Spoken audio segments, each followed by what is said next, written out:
Nick Reiner grew up with incredible privilege in a family of Hollywood royalty. He also grew up in a family that appeared to love him no matter what. But now Nick Reiner is sitting in jail accused of an unthinkable crime of killing his parents with a knife inside their LA mansion. And new details are coming out about the days leading up to the murders of Rob and Michele Reiner.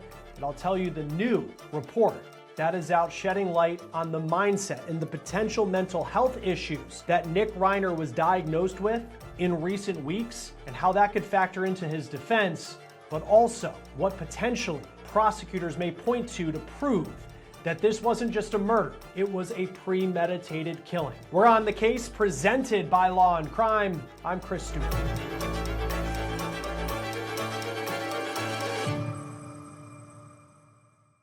Hey, before we get into the latest on this case, I want to talk about one of the biggest partners and sponsors for On the Case, which is one of the most watched shows on YouTube. It's America's largest personal injury law firm, Morgan & Morgan, a firm with more than 1,000 attorneys who have recovered $25 billion for more than 500,000 clients. In the past few months alone, a client in Florida received $12 million when insurance offered just $350,000. In Pennsylvania, another client was awarded $26 million, 40 times the insurer's offer. Morgan & Morgan makes it easy to fight for what you deserve. You can even start a claim from your phone. So if you're injured, you can start a claim at forthepeople.com/OTC. You can also click the link below or scan the QR code on your screen. Nick Reiner is facing 2 counts of first-degree murder. LA prosecutors believe what he allegedly did to his parents was premeditated, that it was allegedly a planned act. Now, I'm going to get into why prosecutors may think that in just a moment as we're piecing together what we know about what was found inside the Brentwood neighborhood home of Rob and Michele Reiner. A big update that came in this week. It was per TMZ that Nick Reiner, the outlet claims, was diagnosed recently with schizophrenia just in the recent weeks leading up to Rob and Michele's murders. Now, the outlet also is citing a source that claims that Nick's medications were making him erratic and dangerous. That has not been officially proven, but a major report coming out from TMZ. Rob Reiner, Nick's dad, he was a Hollywood institution, and he was married for a long time to his wife, Michele Reiner. Rob Reiner rose to fame in the 1970s. He was an actor in All in the Family. His dad, Carl, was a comedian. But then Rob Reiner became a director, and he had incredible range as a director, directing one of the most famous rom-coms of all time, When Harry Met Sally, and then the courtroom drama, A Few Good Men, which went on to be nominated for an Oscar. He also continued to act as he appeared in comedy shows like New Girl recently, and also this year made an appearance on the hit show The Bear. There's no doubt that Rob Reiner was an American treasure when it came to the world of show business. But inside that mansion, the place where Rob Reiner and his wife Michele had lived for decades, their family appeared to have faced the challenges that many families have faced, no matter their tax bracket, when it comes to having a loved one who has struggled with addiction and perhaps mental health issues. Nick Reiner is one of Rob and Michele's 3 children. Nick is 32 years old. He told People in 2016 that he struggled with addiction since he was just 15 years old, a young teenager. And even though he grew up with incredible wealth, he says that he spent time homeless in Maine, in New Jersey, and in Texas. And even in moments of sobriety, it appears that Nick Reiner battled a desire to go back to his old life. This is what he told a podcast that focuses on drug addiction called Dopey 7 years ago in an episode that is still public on YouTube. What ended your sober run?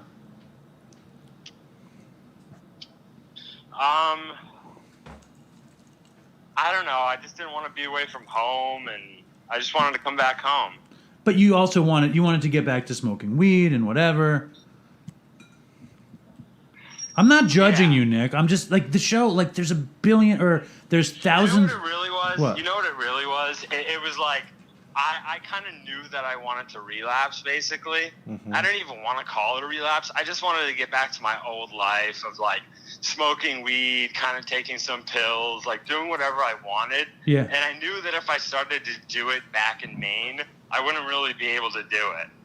Many people will tell you that addiction is something that sticks with people and it is a daily struggle, and that appears to have been at least somewhat of the case with Nick, to the point that in recent weeks people say they were somewhat concerned about him and that there were major red flags about his behavior. Now, according to TMZ, again, recently he had been diagnosed with schizophrenia. That's what the outlet is reporting. TMZ also put out a story about employees at a gas station, apparently near where the Reiners lived in LA, a place where Nick often went to pick up cigarettes. And employees felt in recent weeks, in the days leading up to the Reiners murders, that Nick looked drained and he was acting standoffish in a way that they considered abnormal to what he typically was when he came in. Now, you then take that account, allegedly, and then you compare it to the stories of how Nick was reportedly acting the night before his parents were found dead in their home, when all of them, Rob, Michele, and Nick, went to reportedly a holiday party at Conan O'Brien's, where Nick was said to be walking around the party, demanding to know whether partygoers were famous, reportedly making people feel very uncomfortable. This is according to The Hollywood Reporter. Some people actually thought at that party that Nick was someone who had wandered in from the street. They didn't know who he was. Now, The Hollywood Reporter also says that Rob Reiner had asked Conan if Nick could come with him to the party. And you have to wonder just how worried the Reiners were about Nick's mental health, about the substance abuse issues that he had been struggling with. And Nick's behavior at that party was apparently so disturbing that Rob and Nick ended up getting into a massive argument, according to TMZ, that many people saw at this party. Hours later, police say Nick killed Rob and Michele with a knife, allegedly stabbing them multiple times. Today I'm here to announce that our office will be filing charges against Nick Reiner, who is accused of killing his parents, actor-director Rob Reiner, and photographer-producer Michele Singer Reiner.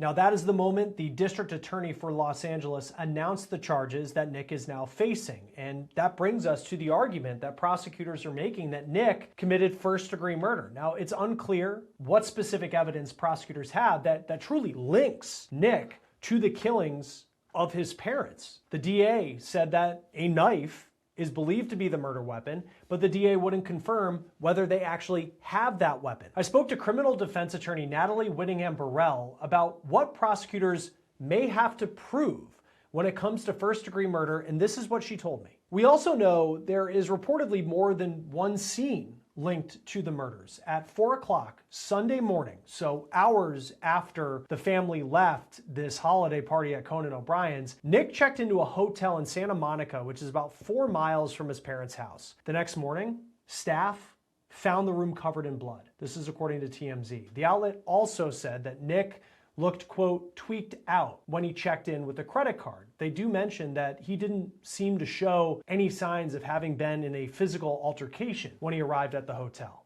Nick's parents' bodies were found around 3:30 in the afternoon on Sunday. This was reportedly after a massage therapist couldn't get access to the property per local media. And it's been reported that Romy Reiner, Nick's sister, found what had happened, but she only thought that her dad had been killed. People reports that she was told by first responders that her mom had also lost her life. I spoke this week with Professor of Applied Forensics at Jacksonville State University, Joseph Scott Morgan, about what evidence collected from the scene may tell investigators about what potentially happened. And just as a warning, the reality of what happened is believed to be incredibly gruesome. Listen to this.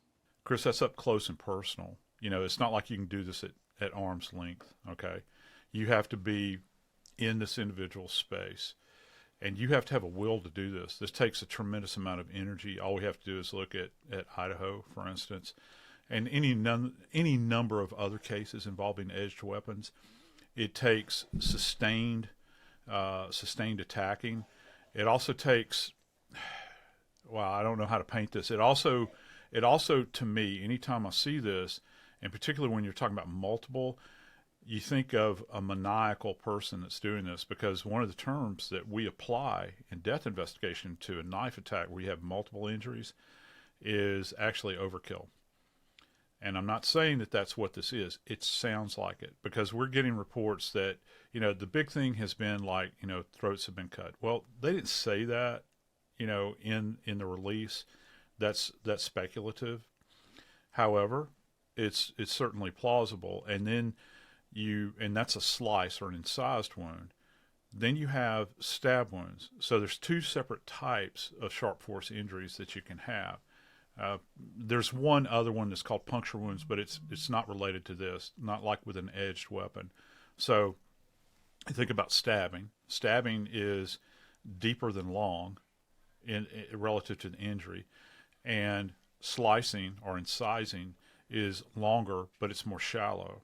Okay, so let's just go with this idea that if throats were cut, and I've seen this over and over again, you have to have a victim that is in a kind of assured position where they're up against a surface and you can apply weight and pressure and drag the leading edge of that blade across the neck. I'm not saying that it's not possible, like in Hollywood, where you have some kind of slasher movie where somebody will come out of the dark and just slash somebody's throat. I guess that's possible. Most of the time, there has to be a considerable amount of force that is applied. You have to have the person pressed or anchored against something and then pressed down. That's what makes this all the more horrific. About 6 hours after the bodies were found, Nick was arrested roughly 15 miles inland from his parents' house near the campus of USC. There's surveillance video first obtained by NBCLA that shows Nick at a gas station buying what looks like some kind of sports drink, and then he walks outside the gas station, across the street, and that is when officers move in for the arrest. Now, Nick's battle with addiction, it has been incredibly public, but it's still unclear whether he was under the influence of anything the night that he is accused of killing his mom and dad. He has hired a famous and who we believe to be very expensive defense attorney, Alan Jackson. He is the same attorney who defended Kevin Spacey and of course Karen Reed in her case where she was accused of killing her Boston police officer boyfriend John O'Keefe. Jackson was able to get a not guilty verdict in the Reed case. The type of legal defense that comes with Alan Jackson, it's not cheap. He once told Vanity Fair that the tab for both of Karen Reed's trials, it was more than $10 million. Now, he said that he didn't charge her full price. It is unclear what Nick Reiner actually did for work. He wrote a movie with his dad that his dad directed called Being Charlie that came out around 2015, but it doesn't seem like he really did much after that professionally, at least in the world of show business. We did find this YouTube video from Nick that was posted 9 years ago where maybe he's trying to create a character to get into acting. And I don't even care if anyone calls me a Sally because I'm a snail and I'm never gonna fail. And you know what? You're gonna have to bail me out of jail. The video, when you watch it, it's odd, it's bizarre, and it also just kind of shows you the way that Nick speaks and acts at times. Now, obviously, this was roughly a decade ago that this video was posted, and still, we don't know much about whether Nick was under the influence of anything at the time that he allegedly killed his parents, or now with this TMZ report out about schizophrenia, first off, whether that is officially true, but then at the same time, did that play allegedly any sort of factor into the murder of his parents? Another big question is, how could Nick afford someone like Alan Jackson, a very expensive lawyer, and a defense that could go on for more than a year, and a defense that could be very expensive when you think of the experts and the amount of detail that will need to go into defending him in what will be an incredibly high-profile case. Now, California has a law called the Slayer Statute, and that stops anyone who's convicted of killing someone from getting money from that person's estate. The New York Post reports that the Reiners' estate, it could be worth $200 million. The New York Post is also reporting that Nick's siblings, maybe they have allowed the estate to fund the defense in an effort to make sure that their brother has an adequate lawyer. That is not clear. That is just a theory that was put out by the New York Post. Nick's siblings did not mention him in their statement that they released to the public that read in part, per CBS News, quote, "Words cannot even begin to describe the unimaginable pain we are experiencing every moment of the day. The horrific and devastating loss of our parents, Rob and Michele Reiner, is something that no one should ever experience. They weren't just our parents, they were our best friends." Nick has yet to enter a plea to the charges. In court this week, Alan Jackson, his high-powered attorney, told the court that he needed more time before an official arraignment. Nick spoke 3 words when asked by the judge if he was waiving his right to a speedy trial. Mr. Reiner, do you have a constitutional and statutory right to speedy arraignment? Your counsel is requesting that your arraignment be continued to January 7, 2026. Do you waive your right to a speedy arraignment so that your arraignment can be heard on January 7, 2026? So you heard him say there, "Yes, Your Honor." That's it. He was then taken back to the county jail. The judge didn't allow media members to take pictures or video of Nick in court as he sat in an enclosed area, according to CNN. But courtroom sketches show him wearing what appears to be a blue vest that defendants often wear so they don't harm themselves. Now, this is what Nick's attorney, Alan Jackson, said after court. Good morning, ladies and gentlemen. I just have a couple of quick words. First of all, and most importantly, this is a devastating tragedy that has befallen the Reiner family. We all recognize that. Our hearts go out to the entire Reiner family. There are very, very complex and serious issues that are associated with this case. These need to be thoroughly but very carefully dealt with and examined and looked at and analyzed. We ask that process you allow the system to move forward in the way that it was designed to move forward, not with a rush to judgment, not with jumping to conclusions, but with restraint and with dignity and with the respect that this system and this process deserves and that the family deserves. So with that, we are set for January 7th for an arraignment. That's the next court date, and that's all I have to say at this point. There may be more at some other point, but today we're going to rest on where we stand procedurally, which is this was a continuance of arraignment. Nothing happened today substantively. We'll be back for an arraignment in the same department on the 7th of January. We'll see you then. Joining us now to talk more about what Nick Reiner's defense could look like is Natalie Whittingham-Burrell, criminal defense attorney. Thank you for taking the time to be with us here on Law and Crime. It's been a week in terms of just digesting everything that police say happened to Rob and Michele Reiner. From a criminal defense standpoint, what's going on right now with Nick Reiner's defense and what Alan Jackson potentially could be doing and trying to piece together the direction he could take with this case? Sure. So right now it's very early on in the process, and Mr. Jackson is in a unique position in that he's what you would call, I think in common parlance, a high-powered defense attorney. So he probably has a bit more connections and cachet with police officers and prosecutors. So he's probably trying to get as much information as possible about what they know about his client and what his client has said. I know he certainly would want to shut down any interaction between his client and the media, his client and law enforcement.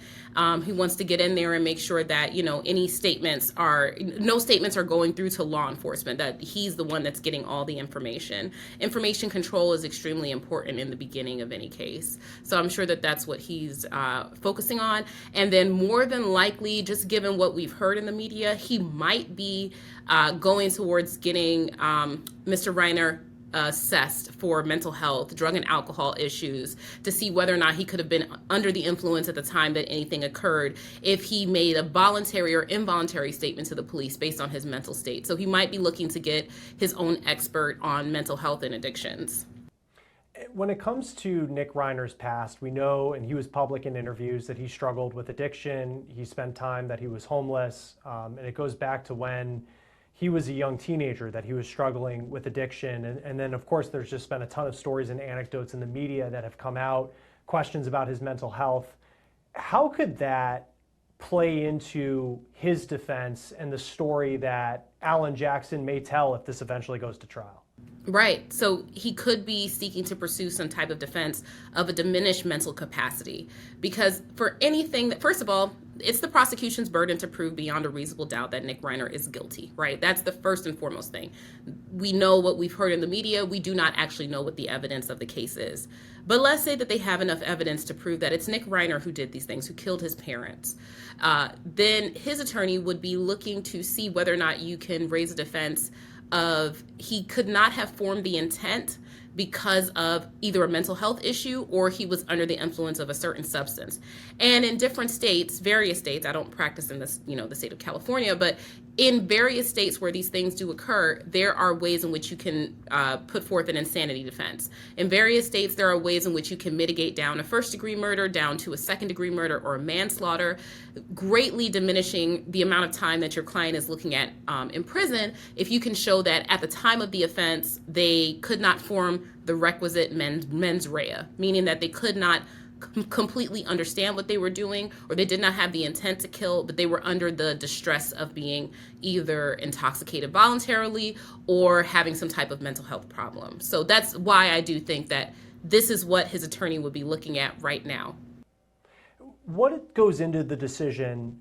and there's a long way to go. I mean, if this eventually goes to trial, I mean, we could be, in 2027 knowing all the steps that are going on. But what goes into the decision that Alan Jackson may have to make of that this case may not be about who did it, but why it happened? And I guess what goes into that decision, and then typically how far along in the process is that strategy decision made by a defense attorney?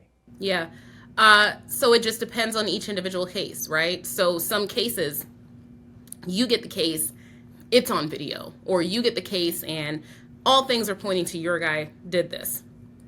That does not mean that as a defense attorney, you just give up and you say, oh, we'll just take whatever the prosecution gives us. And also, you have to take into account that if your client is competent, which I don't know if he's competent or not, but if your client is competent and can make their own decisions, do they want to take a plea? Do they want to just lay down and take whatever it is that the prosecution is offering? Maybe not.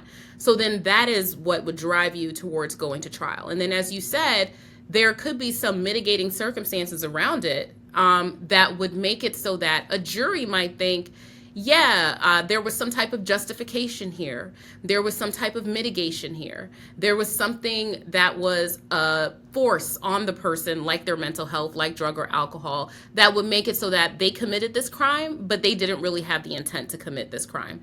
And if you think you can get that out of a case where it looks like all hope is lost, you might as well take it to trial. That's a lot of the times that's the calculation that we're making, because I'm a homicide defense attorney. In homicide cases is, listen, this plea offer is really, really terrible. We might as well just take it to trial and see what we can get out of the jury. And we've seen that with Alan Jackson to great effect. I would say with Karen Reed, they had a terrible plea offer for her for what it is, the evidence that they had. And he pushed it and he pushed it and he pushed it and he dug and he dug and he dug. And he got it to the point where the general public and probably the jury was questioning, well, what really happened here? What looked like such an open and shut case at the very outset. She was driving that car, right? She did leave from the scene. She must have hit him. Became, wait, maybe there's something else afoot. Maybe there's something nefarious happening. So there is always a benefit to trying to see what you can push for when you're in a position where there's a dead body, right? It's not always to your benefit to just take whatever offer comes from the state. And on the note of Alan Jackson, because I'm just, especially after Karen Reed, just kind of fascinated with the way that he just is in a courtroom and the way he tells a story. And he just seems to have this charisma that is incredibly unique. And that's why he's as successful as he is, and probably why in LA, if you're in trouble, he's one of the first people that you want to call. But as a criminal defense attorney yourself, what does he do that has made him so successful? He prepares. And that is something I think that is it's plays second fiddle in the public mind to his courtroom performance. His courtroom performance is excellent, right? He has a great courtroom presentation. But he could not have had that without preparedness, especially with the Karen Reed case. The amount of investigation that they put into that is bar none. He and the defense team. And I would imagine that he would bring that same type of preparedness and investigation to this case. I do not anticipate that Alan Jackson would just accept the prosecution's version of events. I would expect that he would do his own investigation into the relationship within the Reiner family, whatever other issues were going on in Nick Reiner's life. They would do that. That's how I see that. They would look into who he was, what was happening with him. They might, break it down from the moment he was born until the moment this event occurred, to see what the surrounding circumstances were, to see how much they can mitigate this case. That is what leads to such a competent courtroom performance. So while I am also impressed by his confidence in the courtroom, his way to wield the spoken word, that comes from preparedness, and that's what he brings to the table. When it comes to this, because the other, very unique part of the hours leading up to whatever happened to Rob and Michele Reiner and whoever is responsible, and we'll see how the legal process plays out. It's you have this A-list party that apparently they were all at Conan O'Brien's house, according to a lot of media outlets, and it's just media outlets at this point talking about it. We haven't really seen a lot of statements. But how might a defense look at those hours leading up? You have this party, he's interacted with a ton of people. How does that factor into building the defense you want to tell if you're someone who is trying to help Nick Reiner in this situation? Yeah. So that's tough, right? Because if you're the prosecution, you might be looking at that party to, this is the inciting event and this is the motive. And the prosecution is always looking for a motive. There was a fight, that was the motive. That's what led him to plan to kill his parents. Versus if you're the defense, the way that you're telling that story is that there was, discord within the family. He has this long-standing mental health issue, and it's not something that he planned, and this inciting event caused him to fly off the handle. This was not planned. This was not premeditated. This is not a first degree, right? So there's different ways in which, depending on what the facts are and what the witnesses say, that could lead to either the prosecution trying to show that we've got some type of premeditation here, and some type of motive, some type of animus towards his parents, or we've got the defense saying, look at how unstable he was. Look at how he was unable to control himself even at this A-list party. This is a person who was not in control of his mental faculties and did not have the requisite intent to commit murder. Instead, he's not guilty by reason of insanity, or it's mitigated down because of intoxication or something like that. And again, it's going to be, could be a very long time. I mean, if this trial was held next week, I'm sure that would be a challenge because it is the #1 news story, it seems like, anywhere in the country, though there are obviously some other news stories that are going on. But for Nick Reiner, there's been so much focus now on his history of addiction because he was very public with it. He wrote a movie about it. The perception a juror may have if they're aware of who Nick Reiner is like, here's this addict and this is what he did and he was violent.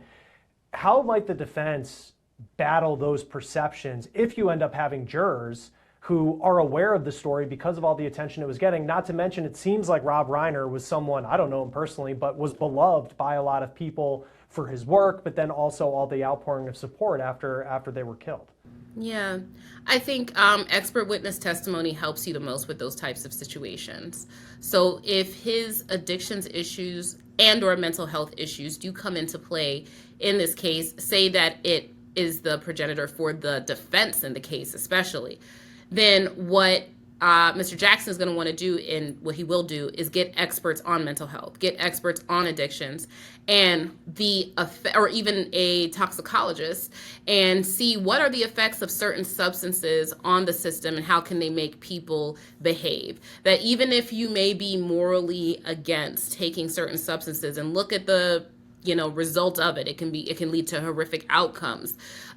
This is what it does to the mind, and this is what long-term use does to a person, and this is what addiction actually is, and how you would play it more towards there's less of an intentionality behind it and more of a compulsion because you are maybe physically addicted to a substance and what that does to you, how that changes your brain chemistry, right? So you take it out of the emotional by making it scientific. You bring on an expert who can testify, and maybe they can't say, yes, he killed his parents because he was on XYZ drug, but they can say, this is the effect of this drug on the system, and we know that this drug was in his system, and that gives Jackson enough to argue in closing, this is why you should find him not guilty of, say, first-degree or second-degree murder. And for him being charged with first-degree murder and prosecutors believing that this was premeditated, that it was, does that necessarily mean it wasn't a spur-of-the-moment event? Because you think of like someone planning a murder, it's like, here's the, the hit list that somebody has and they're going to do it. When it's first-degree murder, what exactly does the prosecution need to prove compared to second-degree? Right. There's different flavors of first-degree murder. So you can have first-degree murder, which, like you said, something planned well in advance, someone lying in wait, someone writing a list, calling up a hitman, killing somebody like that. That's not the majority of first-degree murders.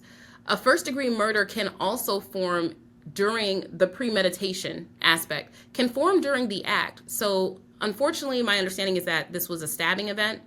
And stabbing somebody multiple times and not relenting, not stopping, you can start to realize, I am going to kill this person if I keep stabbing them. And you keep stabbing them and it can become a first-degree murder. You could be stabbing the one person, oh my goodness, I don't know what I've just done, but this person is dead. And then you go and you start stabbing the second person. Certainly one could argue that it's a first-degree murder as to the second person. The same goes for you shoot at someone. You shoot them one time, okay, not a first-degree murder.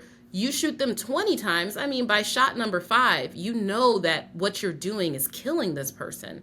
So yes, it can form during the act, during the event itself. It does not necessarily, and there's many states that are like that, it doesn't necessarily need to be something that you plan well in advance. And then when it comes to, and the only people that know what this conversation was like likely is Alan Jackson and Nick Reiner, but as someone who is a criminal defense attorney, when it comes to homicides yourself, I mean, what is the initial conversation like? You have this client who is in jail. I don't know what Nick Reiner's mental state was, and all of that, but I guess what is the conversation like? What are the questions during that initial conversation that Alan Jackson is likely asking Nick Reiner? Right. I don't know his particular approach, but I know for myself and many of my colleagues, the initial approach is usually one of getting to know your client, assessing where they are mentally right now, especially so close to the event itself. We are within days of the killing of his parents. And so what you really want to get to is, number one, who are you? Number two, are you understanding me, right? And that's, you're just getting, like, you're asking questions, you're getting recall back, trying to see if they remember the things that you spoke about previously, getting some of that life history from the client.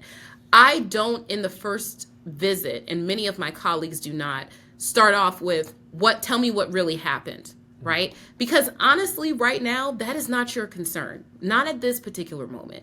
Right now, what you want to do is you want to put a lid on all the information leaking out. You want to make sure that no one's getting information from your client that could be harmful to them. And you're trying to get as much information gathering from the prosecution. You're trying to find out what they have as much as possible. Now, if your client is volunteering to you, I didn't do it, or, oh my goodness, I was this, I was that, then of course you're going to go into that. But you want to be very, very careful not to kill the relationship right away by failing to humanize your client and getting to know them as a person and seeing where they are mentally, physically, emotionally, to see where you're going to go through with this case. And then the facts themselves lend themselves to, he needs to get a mental health professional in to assess him as soon as possible. And he has the ability to do so and the resources, so he should be doing that right away. And we'll see what happens next. Just such a tragic case. Out of Los Angeles, he'll be back in court on January 7th. Natalie Whittingham-Burrell, criminal defense attorney, thank you for taking the time to be with us here on Law and Crime. We appreciate it. Thank you. That will do it for On the Case, presented by Law and Crime. Subscribe to us on YouTube and Spotify. I'm Chris Stewart. We'll see you next time.